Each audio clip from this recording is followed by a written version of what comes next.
রেলের সিগন্যালম্যান পদের জন্য যুবক শিক্ষার্থীর ইন্টারভিউর সময় প্রশ্ন করলেন, আচ্ছা মনে করো একই লাইনে দুটো ট্রেন দুই দিকে থেকে আসছে, তখন তুমি কি করবে? আমি তখন পয়েন্ট সিগন্যাল উড়িয়ে গাড়ি দুটো দাঁড় করার চেষ্টা করব। ঠিক বলেছে।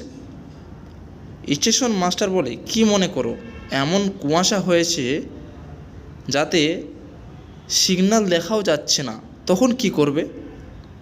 আমি লাল পতাকা দেখিয়ে ট্রেন থামাবার চেষ্টা করব। কিন্তু তখন যদি রাত্রি হয়, তাহলে আমি লণ্ঠন নাড়াতে থাকব।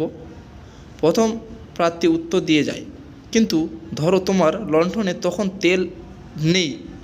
যুবকটি প্রশ্নকালে কাত করে ফেলবার জন্য পরীক্ষককে অসাধ্য সাধন প্রয়াস।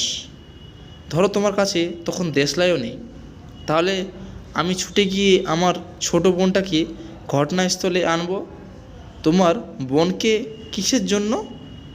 অবাক হয়ে জিজ্ঞাসা করলেন, স্যার আমার বোনের বহুদিনের সাথ, চোখের সামনে একটা বড়সড় গোছের রেল দুর্ঘটনা দেখবে।